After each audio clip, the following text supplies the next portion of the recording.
One morning, Thomas the Tank Engine was ill. Workmen tried to get him better, but it was no use. "I'm afraid that Philip must take you over to the steamworks," said the Fat Controller. Thomas felt quite miserable. At Kronk's station, the Fat Controller was making a few small arrangements for the scheduled trains. Sir, I don't mean to bother, but what on earth are you doing?" "Well, I just found a little secret today." What secret?" "Well, seeing as how Thomas is at the works today, I thought that I would pick another engine to perform the task at hand, like some kind of lottery ticket, if you will. Meaning that there could be a new arrival to the island." "Well, as much as I don't want to burst your bubble, sir, I'm not sure if I can agree. I mean, the railway has become so quaint and wonderful as it is. There's no need for all this constant new, when really this island already has so much to work with." "Au contraire, Edward. We have to keep moving forward. Otherwise, what might the railway come to? Then again, you might be right. Maybe I just need to slow down on the new engines just for a little while. Now, who do you suppose should run Thomas's branch line? I know." "Me?" snapped James. "Me? Run Thomas's branch line and pull his train as well? What about my rest? I'm tired." "Nonsense, James. You're just lazy." "Lazy? Why, you infernal green caterpillar! Why don't you take his train then if you're so full of life, eh?" "Because Thomas needs to have his engine looked at the steamworks and..." "Sorry I'm late. Dreaded signal failure again." "Henry has arrived with the Wild Nor'wester, so I have to get his train ready. Goodbye."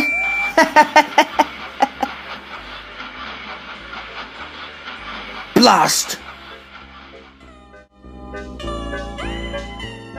Disgusting, just disgusting. Blech!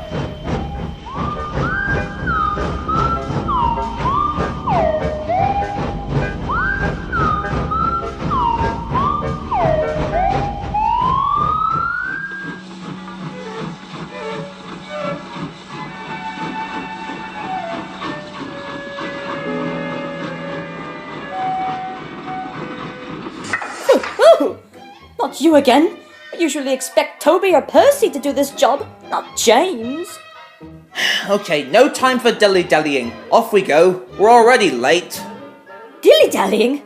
Why, I absolutely refuse to be pulled by this red buffoon. If this is what superiority represents, it just isn't worth it.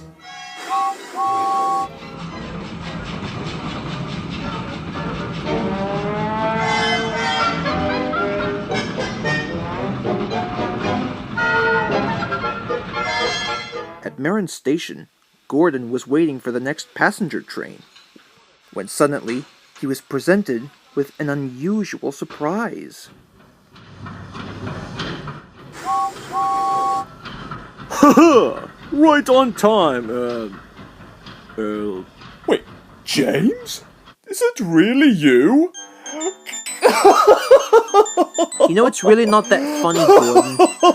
It is unusual if you put that thought to the test. Oh, James, I thought we made this loud and clear that tender engines don't run on branch lines. Really useful engines do, apparently. The next morning, Annie and Clarabelle had offended feelings and wanted to pay James out. Clarabelle, there's got to be a way to get rid of that red buffoon. I miss Thomas. So do I, Annie. I feel like I've been a part of that rejected family reunion all over again. Oh, I'm so excited for Thomas to pick up passengers today. Aren't you excited, Angelica? Not really, actually. I prefer to be the next best slip coach there is. That is how most things would be done. Just the idea of a slip coach being a relative just doesn't feel like a reunion.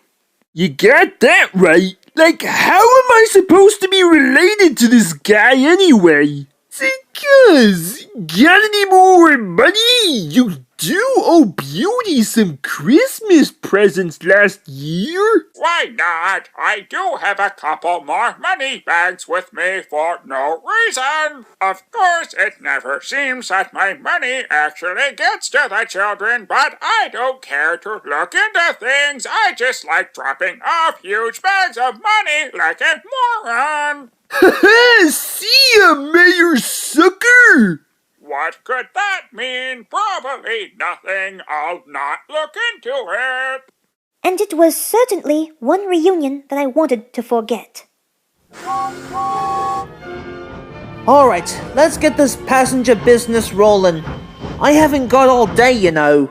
The sooner Thomas gets back tomorrow is the day I get to go back on the main line.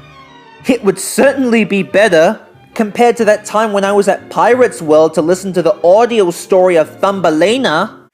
Welcome to the fairyland of Hans Christian Andersen. I am going to tell you the story of Thumbelina.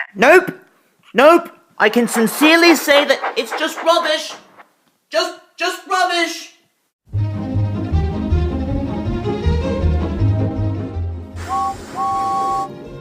Ah yes, right on time.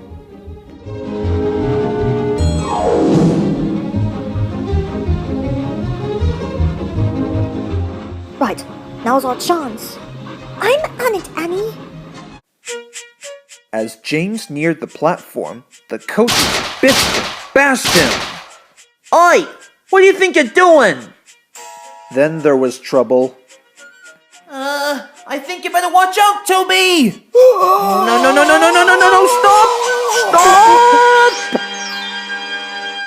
Luckily, they stopped just in time. Oops. Sorry, Toby. It seems that these Branchline coaches aren't quite used to a splendid tender engine such as myself. Yeah, well, next time, be more careful.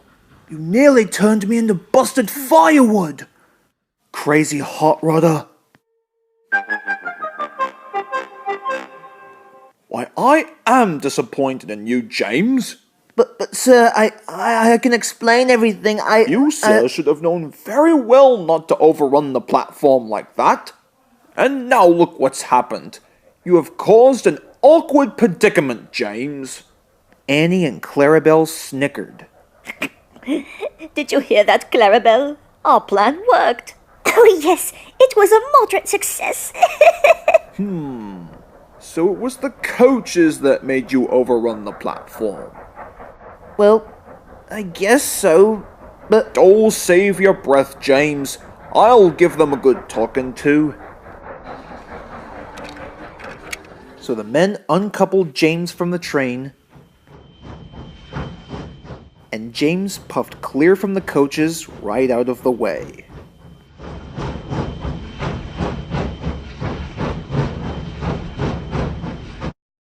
Right, now listen to me. My engines work hard on this railway, but however, if some are not feeling good, I could either find temporary or amateurs to perform the task at hand. So I suggest that you roll with the punches in a more flexible manner. Yes, sir. Sorry, sir. Right. I hope you learn from your mistakes this time. Otherwise, there won't be a next time. The next day, Thomas came back. Annie and Clarabelle were pleased as he took them out on a run at once. Everybody is in the same boat, baby. Everybody's got a row. Everybody is in the same place, baby. Everybody's gotta go. Oh, we are most delighted to have you back, Thomas. And we've missed you so much better compared to James. And I've missed you too. And so what if James is looking after my branch line while I was at the works? I think it's time we've talked about teamwork, wouldn't you say? Meanwhile, James was glad to be back on the main line and wouldn't have to worry about branch lines ever again. And that was the story of how James helped Thomas on his branch line when he was sick, and how James made a theory that branch lines are vulgar. So, what do you think of the story, Beauty? Well, this was a pretty good story, but Father, why were you involved in the show about technicolored anthropomorphic trains? It clearly doesn't make any sense. Oh, you're right. It seems as if I forgot. Whatever the script says goes. So I couldn't resist eating one. Well, I guess it's completely useless now. I say